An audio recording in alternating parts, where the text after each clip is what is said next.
नमस्कार दर्शकों। मेरा नाम अंकित गुप्ता है एंड ये मेरा फोर्थ वीडियो होगा। एंड आज हम एक ऐसे टॉपिक पे बात करने वाले हैं जो इतना प्रचलित नहीं है अमंग दी सिटीजन्स, इतना बात नहीं करते हैं।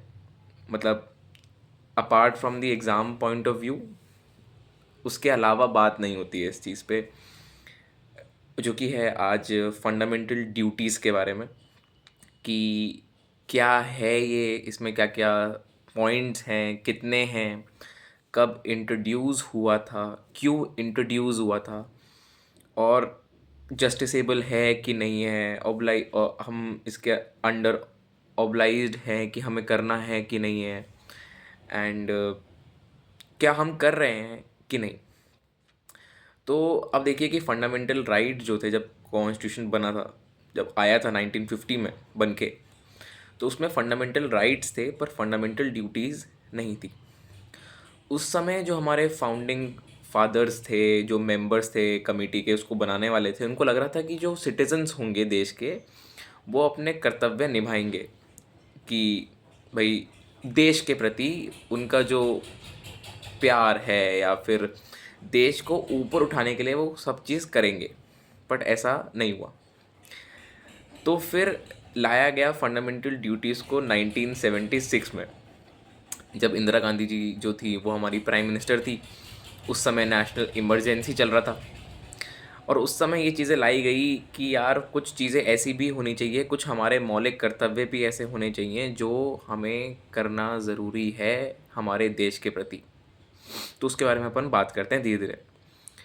तो पहला जो मैं पॉइंट है कि फंडामेंटल ड्यूटीज़ जो हैं ये पार्ट 4A में लाई करते हैं कॉन्स्टिट्यूशन में, and it comes under article 51A। Okay, so इसका पहला जो स्टेटमेंट है A, so we have to abide by the constitution and respect its ideals and institutions, the national flag and the national anthem.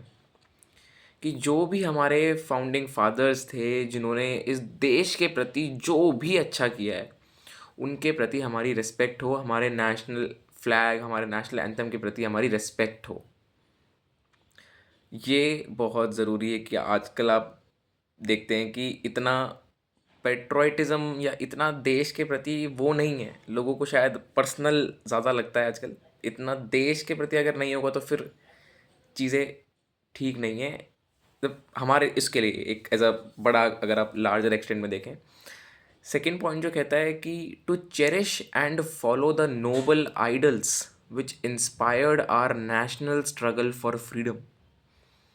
अगर आप देखें तो बहुत लोगों को तो ये ही नहीं पता होगा कि एक्चुअल में कितने सारे फ्रीडम फाइटर्स इन्वॉल्व थे इन, मतलब हम मोस्टली फेमस फेमस जो थे, जो जिनका नाम बहुत ज़्यादा ऊपर आया, जैसे भगत सिंह हो गए, महात्मा गांधी जी हो गए, या फिर आप चंद्रशेखर आज़ाद हो गए, या फिर आप वल्लभ भाई पटेल, बहुत सारे। पर कुछ ऐसे भी थे जिनका नाम सुर्खियों में आया पर इतना रहा नहीं। जैसे कि अगर आपको बताऊं तो मैंने एक किताब पढ़ी थी अ, भगत सिंह के ऊपर, मैं दिखाता हूँ आपको। तो ये वो किताब थी जो मैंने सबसे भगत सिंह की किताब पढ़ी थी, भगत सिंह की चेतना स्रोत बाय विक्रम सिंह। तो ये ऐसी किताब मुझे लगी कि यार इसमें आप हर चीज़ के आंसर आपको मिल जाएंगे, आपको बहुत लोगों के बारे में पता लगेगा जिनका नाम शायद आपने सुना भी नहीं हो। भगत सिंह जो थे, एक्चुअल में वो खुद भी किसी एक व्यक्ति से ज़्यादा इंस्पायर्ड थे जिनका नाम था करतार सिंह सराभा। मुझे नहीं लगता आपने कितनों ने उनका नाम सुना होगा, पर वो भी 19 साल की उम्र में शहीद हो गए थे। जैसे भगत सिंह 23 साल की उम्र में हुए थे, वो 19 साल की उम्र में शहीद हो गए थे। और करतार सिंह सराभा जी जो थे, उन्होंने गदर पार्टी का फॉर्मेशन किया था in the America and in Canada with Hardayal Singh. अब उनकी भी एक किताब है, ये रही, उनकी भी एक किताब है। ये मैंने पूरी पढ़ी नहीं है, अभी पढ़ना बाकी है। पर क्या कितने लोग जानते हैं इनको? क्या किन्होंने इनको क्या किसी ने इनका नाम सुना है पहले?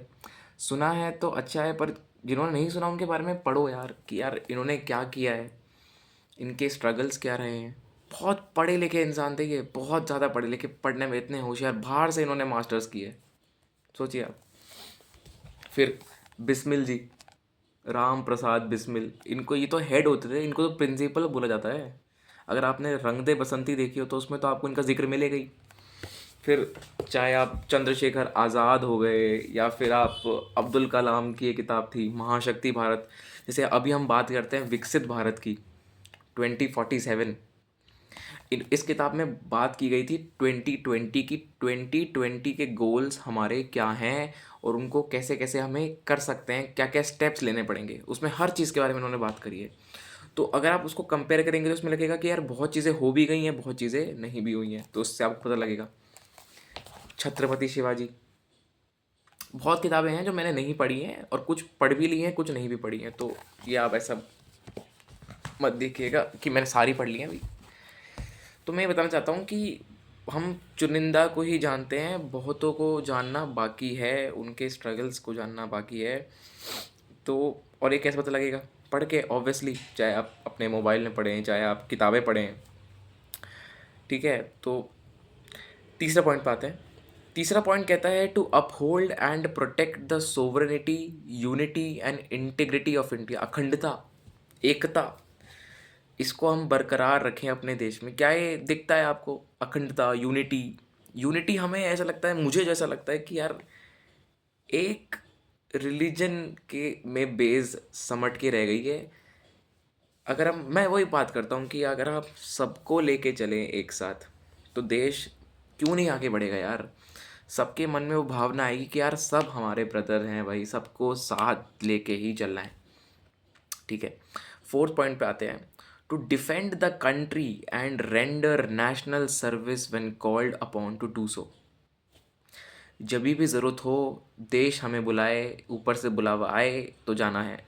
कि कभी भी नेशनल इमरजेंसी हो तो भैया हमें अपनी सर्विस देनी है। जैसे अभी रशिया में लोग जो हैं, वो जो कितने ज़्यादा आर्मी में जा रहे हैं, यूक्रेन में देखो आप, कि ट्रेनिंग पे ट्रेनिंग कर रहे हैं क्योंकि वहाँ पे वॉर चल रहा है। ऐसे ही इंडिया में भी अगर कभी ऐसी परिस्थिति आती है तो हमें हमेशा रेडी होना है। या फिर ज़रूरी नहीं है कि आप आर्मी के लिए ही तैयार हो, कोई और भी ऐसी सर्विस होती है जिसमें आप, अगर ऊपर से बुलावा आता है, आपकी ज़रूरत है, आपकी काबिलियत है उस चीज़ में, तो आप ज़रूर जाएं।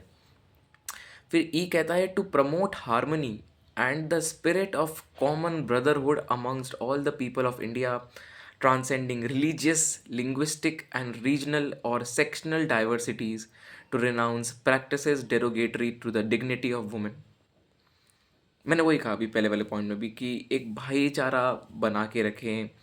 मैटर नहीं रखता कि वो क्या लैंग्वेज बोलता है, किस रिलीजन का है, या फिर किस जात पात, या फिर महिलाओं, या महिलाओं के प्रति भी कोई ऐसी चीज़ ना हो जो उनको अलग कर दे। मतलब हम ये डिफ्रेंशिएट ही क्यों करें यार कि वो फीमेल है तो उसको अपन ऐसे चलता है, नहीं नहीं, ऐसे करना ही नहीं है। तो फिर अपन दूसरे पॉइंट पे आते हैं, एफ पे। To value and preserve the rich heritage of our composite culture.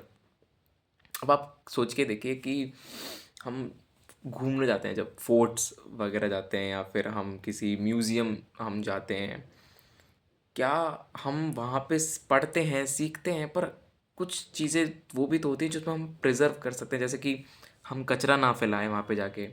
आजकल आप देखेंगे तो फोर्ट पे जाके आपको बहुत चीज़ें लिखी मिल जाएंगी दीवारों पे कि डैश लव डैश। क्या ये चीज़ें अच्छी हैं? क्या एक अच्छा इंप्रेशन देती है? क्या ये इससे आप प्रिजर्व कर रहे हो, कुछ सीख रहे हो? नहीं। तो ये चीज़ें तो बिल्कुल ठीक नहीं है। हम वहाँ जाते हैं ताकि हमें ये पता लग सके कि इसके पीछे की हिस्ट्री क्या है, उनके पीछे का स्ट्रगल क्या है, उनके पीछे कितने लोग थे, उनके कैसे वहाँ उस समय इकनॉमी चली, पॉलिटिकल अफेयर कैसे थे, उनसे सीखना ही हमें एक मेजर पॉइंट है कि हमें सीखना ही है उनसे। दूसरे पॉइंट पे आते हैं। To protect and improve the natural environment including forest, lakes, rivers and wild life, and to have compassion for living creatures. अगर आप कंपैशन फॉर लिविंग क्रिएचर्स की बात करें, तो अगर आप, मतलब कुछ दिन पहले मैंने एक वीडियो देखा था about veganism, it is a philosophy. तो जब आप देखेंगे कि कितना प्रताड़ित किया जाता है एक गऊ, एक गाय को या फिर एक बफेलो को दूध देने के लिए, आप थोड़ा डिटेल में कोई वीडियो या फिर पढ़िएगा इसके बारे में तो आपको पता लगेगा कि वो बहुत कुछ झेलती हैं इस दौरान। और कंपैशन हमें सिर्फ भारी भारी सतह पे ही देखता है, हम जब उसके अंदर उस सिचुएशन में अंदर से घनिष्ठता से अंदर जाते हैं ना, अंदर की जब पता करते हैं कि ऐसा क्या हो रहा है सिस्टम के अंदर, तो पता लगता है कि अरे यार, हम जो मिल्क खा रहे हैं, हम जो डेयरी प्रोडक्ट्स खा रहे हैं, ये एक्चुअल में किस मतलब किस किस तरह से हमारे पास आ रहा है। ये अगर हमें पता लग जाए ना तो हम मुझे लगता है छोड़ देंगे।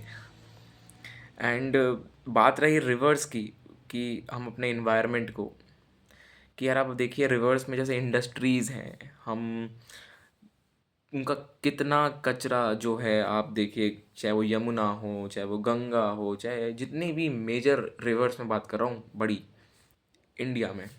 अभी अगर आपने देखा हो, वन ऑफ द वीडियोज़ अभी कुछ दिन पहले आया था ऑफ जेरेमी गेड। वो एक बायोलॉजिस्ट हैं और एक फ़िशरमैन हैं, बहुत ही प्रसिद्ध फ़िशरमैन हैं।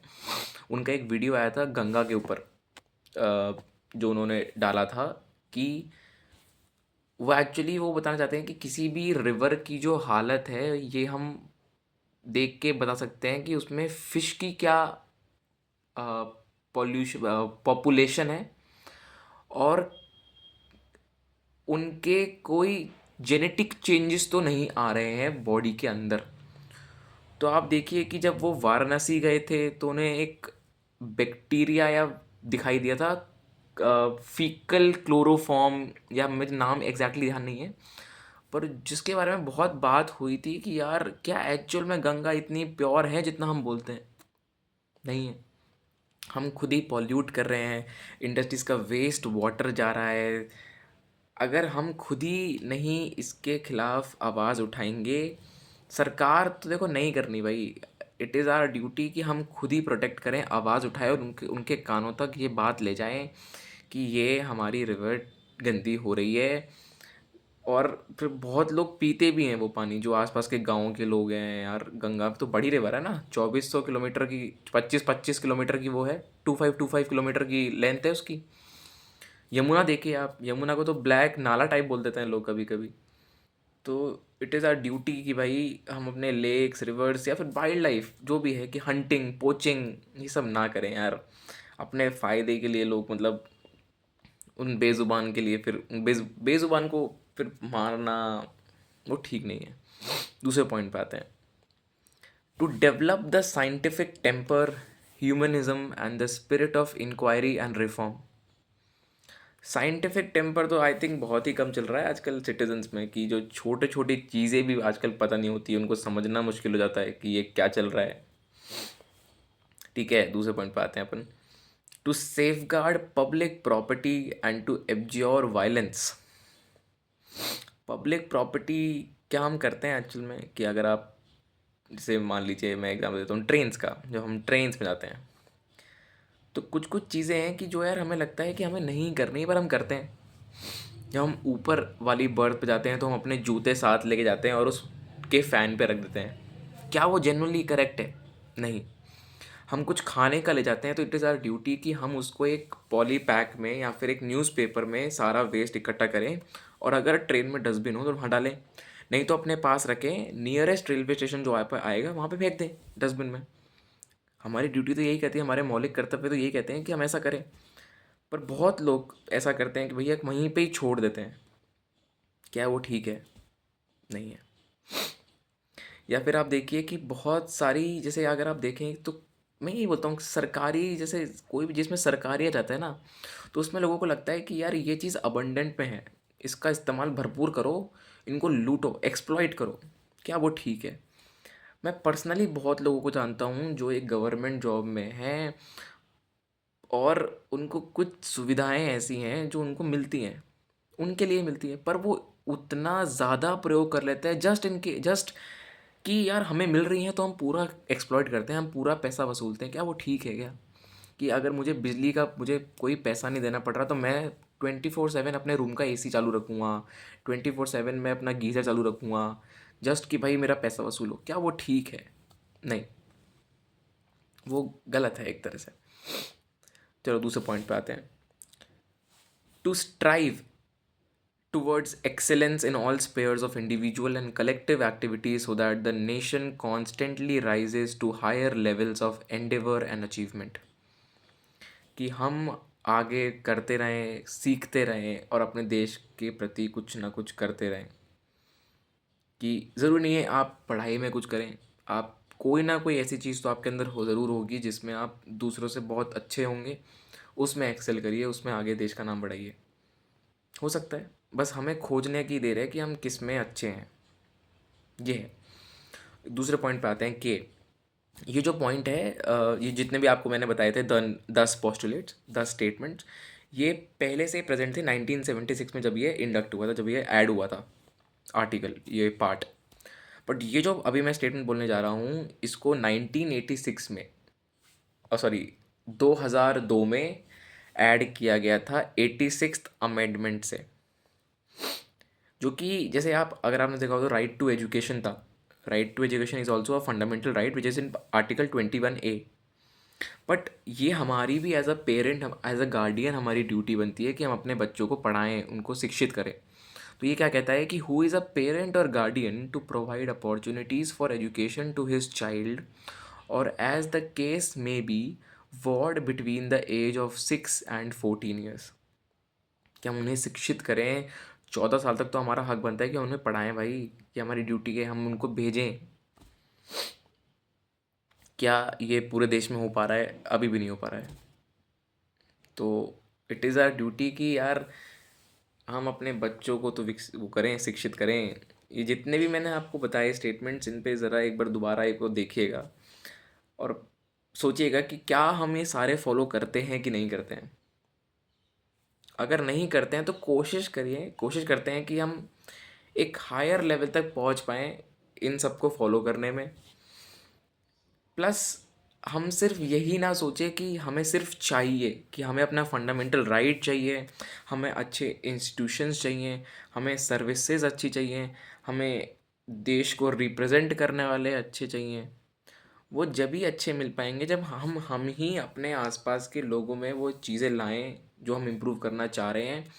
प्लस जो हम बंदे इलेक्ट कर रहे हैं अपने देश को रिप्रेजेंट करने के लिए, पॉलिटिशियंस जो हम ला रहे हैं, वो ऐसे लाएं जो अपने जॉब के प्रति अकाउंटेबिलिटी रखते हों, जो रिस्पॉन्सिबिलिटी लें कि हाँ मेरे को मेरे को इलेक्ट किया गया है, तो इट इज़ माई ड्यूटी कि मैं ये सब चीज़ें फॉलो करूँ, मैं ये सर्विस प्रदान करूँ, मैं ये लोगों को जितना कम से कम प्रॉब्लम हो उतना दे सकूँ।